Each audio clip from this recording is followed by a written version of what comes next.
बोलिए सदगुरुदेव की जय। गुरु साहब के पावन चरणों में कोटि कोटि बंदगी।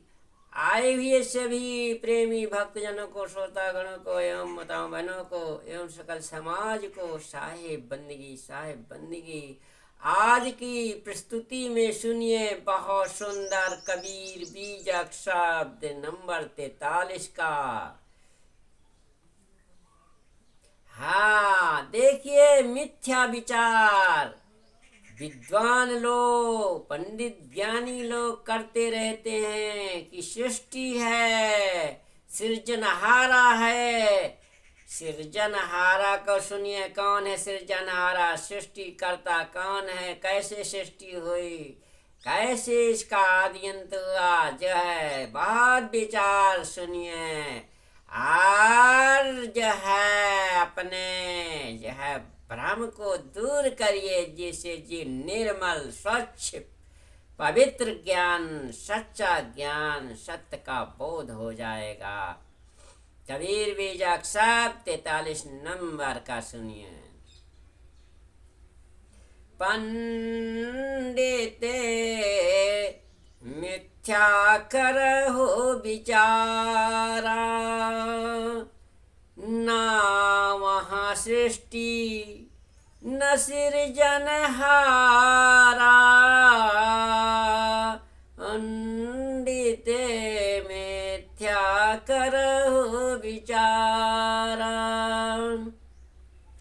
स्थूल अस्थूल पवन नहीं पावके, रवि शशिधरण न नीरा।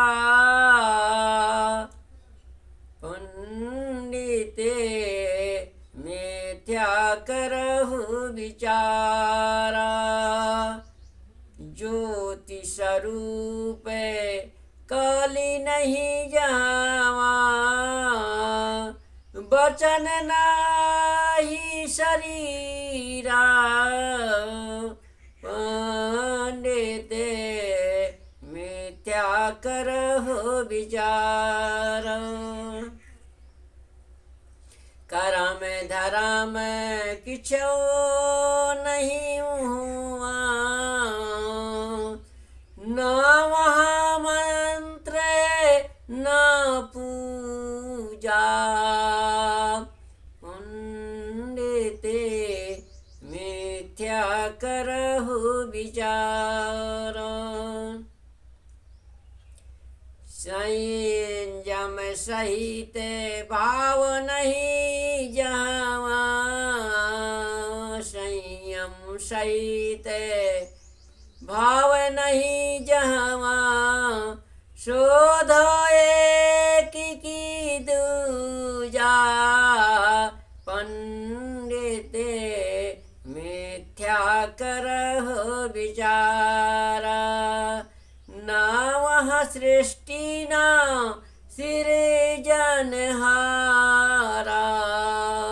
पंडित मिथ्या करहु विचारा, गोरख राम एक नहीं हुआ, ना वहाँ वेद विचारा। पंडित मिथ्या करहु विचारा, हरिहर ब्रह्मा नहीं शिव शक्ति, तीर्थ नाही अचारा। पंडित मिथ्या करहु विचारा, माए बाप गुरु जावा नहीं, शोध दूजा की अकेला। पंडित मिथ्या करहु विचारा, कहाँ माहे कबीर जो अब की बूझे, सोई गुरु हमें चेला, पंडित मिथ्या करहु विचारा, ना वहाँ सृष्टि ना सृजनहारा, पंडित मिथ्या करहु विचारा। हाँ, कहते सतगुरु कबीर, सतगुरुदेव कहते हैं कि हे पंडितों, जो है मिथ्या झूठा जो है आप विचार कर रहे हैं कि कोई सृष्टि करता है, कोई सृजनहारा है। अरे यही आपका सृजनहारा है, यही सृष्टि करता है। जो बोल रहा है जीव ही परमात्मा है। मानव प्राणी ने ही ये सृष्टि को रचा बनाया।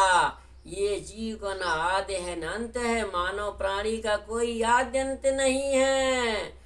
हाँ, तब मिथ्या विचार झूठा पसारा में जीव फंसा पड़ा हुआ। इसलिए सदगुरु कबीर साहब कहते हैं कि पंडित मिथ्या करहु विचारा। आप जो है तो झूठे विचार दे रहे हैं, झूठे विचार कह रहे हैं और जगत जीवों को जो उलझा रहे हैं, भ्रम धोखे की टाटी में डाल रहे हैं। जो टटिया लगी हुई है भ्रम धोखे की, इसी टटिया में जीव बने चले जा रहे हैं। हे पंडितों, निरपेक्ष मोक्ष तत्व में यदि कुछ अन्य के होने की कल्पना करते हो तो यह व्यर्थ विचार है। न वहाँ सृष्टि है और न सृष्टि का रचयिता है, न वह स्थूल है और न वह सूक्ष्म, न वहाँ पवन है न पावक और न वहाँ सूर्य चंद्र धरती एवं जल ही है, न वहाँ ज्योति स्वरूप है और न काल न वचन है और न शरीर है। ऐसे उस जो है सृष्टि में करता उस जो है सदगुरु से ना वहाँ ज्योति स्वरूप, हाँ कर्म धर्म कुछ नहीं है। ना वहाँ मंत्र है, ना पूजा है, ना धारणा है, ध्यान एवं समाधि रूपी संयम भी वहाँ नहीं है। फिर बताओ कि वह अकेला है कि किसी दूसरे के साथ। गोरख और अवतारी माने जाने वाले रामाद को में एक भी वहाँ नहीं है और न वहाँ वेदों का विचारी है। वहाँ विष्णु महादेव ब्रह्मा शिव शक्ति आदि कोई नहीं है और न वहाँ तीर्थ तथा किसी के आचार की गुंजाइश है। जहाँ पर ना माता है, ना पिता है, ना गुरु ही है, ना फिर भला वहाँ कोई दूसरा भी हो सकता है कि वह अकेला है। कबीर साहब कहते हैं कि जो आज इस तत्व को समझ ले वह गुरु है, महान है। मैं उसका दास बनने के लिए तैयार हूँ। इसलिए सदगुरुदेव कहते हैं कि समझो कर्म धर्म किछु नहीं। ये जीव जो सत्य स्वरूपा हो जाता था, कर्म करने की धर्म करने की, जब पूर्ण ज्ञानी आत्मज्ञानी हो जाता है, न कर्म करने की आवश्यकता न धर्म करने की आवश्यकता। बोलिए सदगुरुदेव की जय।